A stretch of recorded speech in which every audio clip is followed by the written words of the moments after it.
So yeah, that was probably like a bad. Well, I don't want to say a bad idea. I've been playing a lot of like Doom.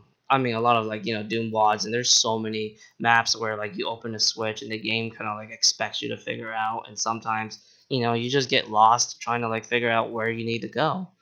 But I know like SnapMap, they do have like their maps where things aren't working the way as they are. So I guess I should have thought about that. But I can probably say like maybe in the future I won't do anything like this anymore because I completely forgot about that moment. But yeah, basically this is kind of like the third teleporter you were supposed to go instead of like the three teleport instead of what is it? Where is that area? Oh god, I don't remember. Oh, there. So yeah, that's supposed to be the third teleporter, while this is supposed to be the fourth teleporter. And yeah, basically, in the city module, when you're pretty much done with all that stuff you do in this area, to be honest, wait, where is it? Uh, alright, this area. To be honest, this area was pretty tough for me to like figure out what to do because I was actually running out of ideas, and I wanted to kind of like find something that kind of like feel different and feel hellish, but not too hellish. Because I knew like I wanted the last module to be like some sort of like cavern themed, and I wanted like the other module to have like a very fleshy type of vibe to it, kind of like kind of similar to like Map 28 from Doom 2. So I decided to kind of make like some sort of tech base, hellish tech base type of vibe. But one of the things I love about classic Doom is like how like the how mappers back then they used to kind of like use certain textures and how they use them.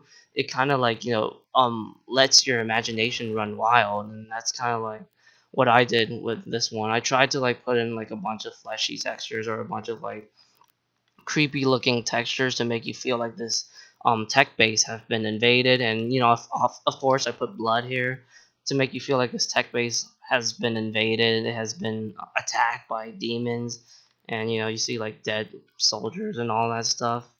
I thought it was like a good idea because, for example, oh my well, I'm probably not gonna say that. Sorry guys, I'm kind of like thinking some stuff here because there's so much stuff going in my head. All right, enough of that. So basically, yeah, I wanted this area to kind of like make you feel like this base has been attacked, and I hope players got that type of imagination because back in classic Doom, there was like definitely limitations, like you couldn't put fire on like certain buildings, like in downtown for example.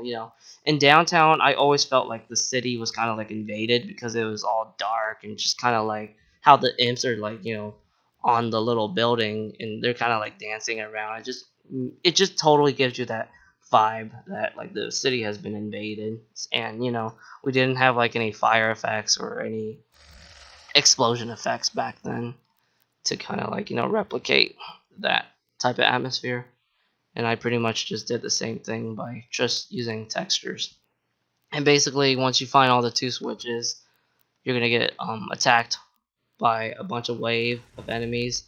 In my opinion, this is how you use custom group encounters in a custom map, because the problem with these things is they spawn randomly, and that's definitely a problem when you're making custom maps because they can totally spawn outside of the map. So these things are only good for like regular modules, but I pretty much tried to like take advantage of what I've learned back in Decipher Map 9 and use it in this map, and I really think it's really a good technique to do, and it definitely like allows you to like kill more enemies too, because if I use like the normal spawn encounters, I definitely wouldn't have enough network compared to using the custom group encounters. And yeah, pretty much once you find all the two switches, you go back to the teleporter, and like I said, this was the third teleporter. Where is it? God, this was supposed to be like the third teleporter that you're supposed to go. And I guess I could talk a little more about this module. This one, I think this one took me the longest one because I really like making city maps, but I always try my best to kind of like make them feel a little bit different from each other because I've been making so many city maps, especially with Decipher and what is it? Yeah, I even like made like other maps too that also have like a city type of vibe to it, and I really wanted to make sure like this one kind of feels a little bit more interesting than what I did from the past, and I think I managed to do that. And I put a crap load of invisible barriers because I'm just too scared of pinkies or hell knights. That's gonna like make you go the other side of the map, and that can definitely create some issues. All right, so the fleshy area. There it is. So this is just like a pretty simple arena fight. Um, Void Runner, yep, he told me like he added some health packs. I personally didn't think this fight was well. I knew this fight was gonna be like the hardest one, but I really didn't think it was that bad for me. But it's if Void Runner felt like it was too much for average players to handle, then it's always good to add some health packs for it. So yeah, this fight it is a little bit easier to manage now because you have like the health packs. But what I like to do is I pretty much just like to strafe, run around, try to take height advantage here to try to like make the pinkies and the Hell Knights behave a little weird. And yeah, I just never really found this fight to be too bad. But the environment itself, I really love what I did with this arena. Definitely, a fleshy area, and it's definitely good looking too, at least for my standards.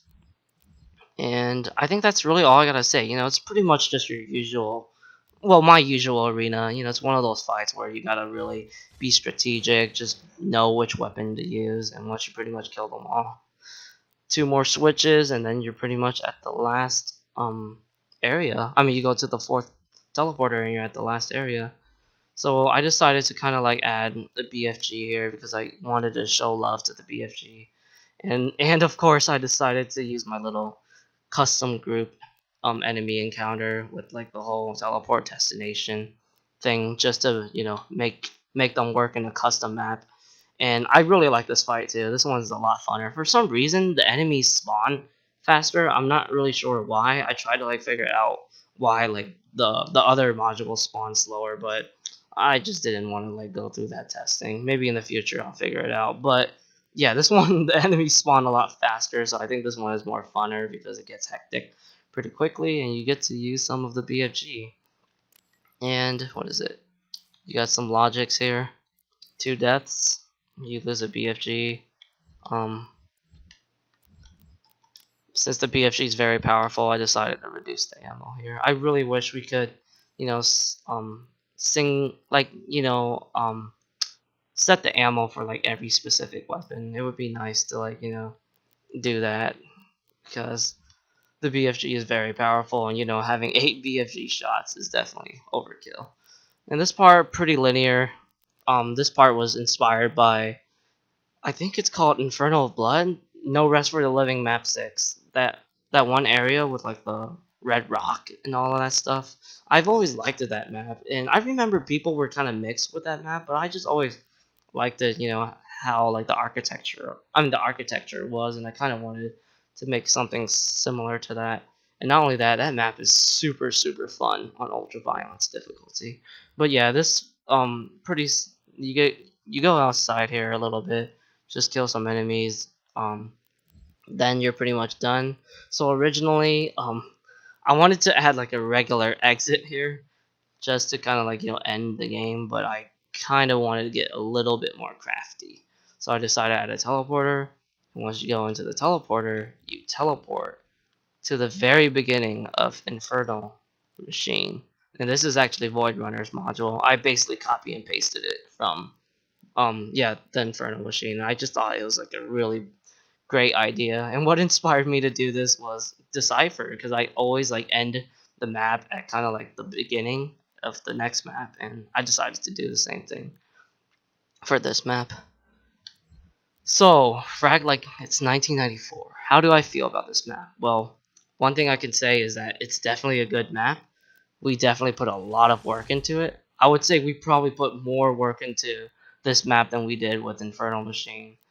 But I don't know if I can say it's better than Infernal Machine. I like to play the waiting game because, with Morbid Sanctum, I don't know if I mentioned this.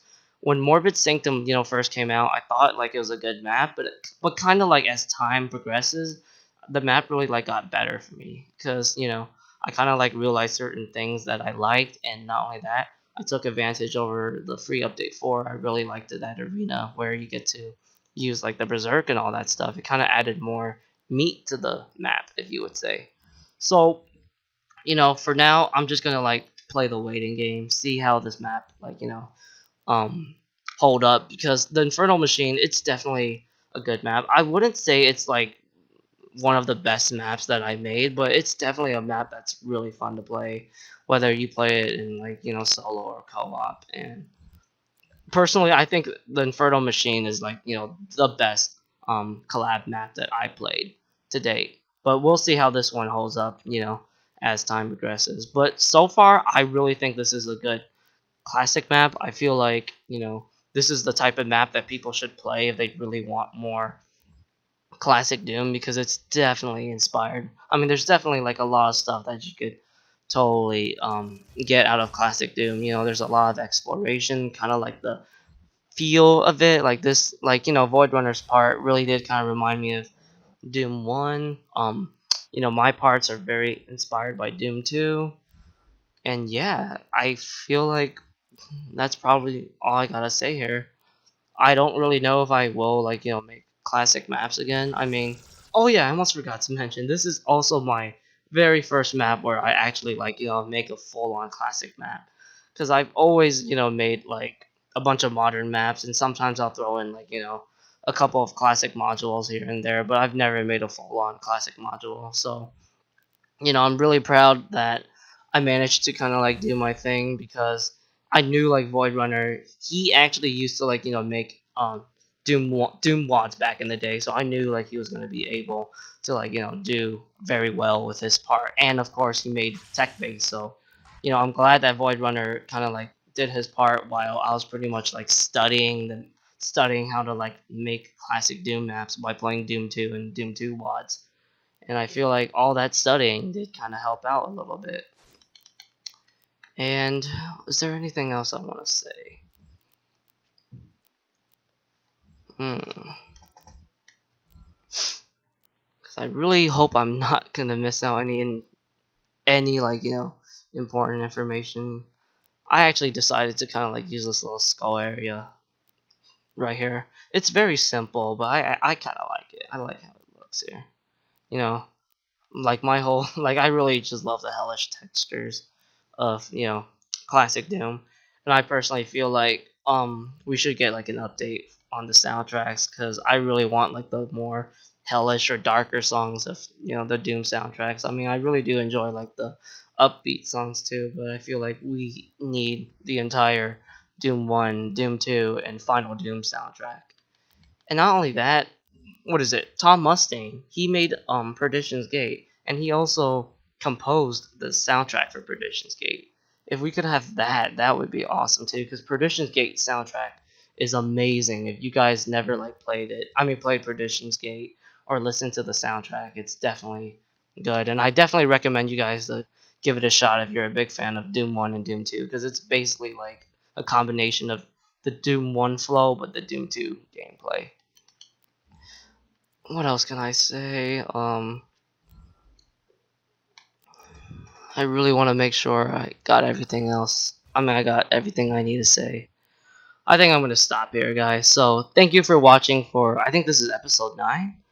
And yeah, thank you for watching. Stay tuned for more. I'll see what other map that, you know, I can talk about. And hopefully in the future, me and Void Runner will continue doing our collab projects, because, I definitely enjoy mapping with them. I had a really good time mapping what is it?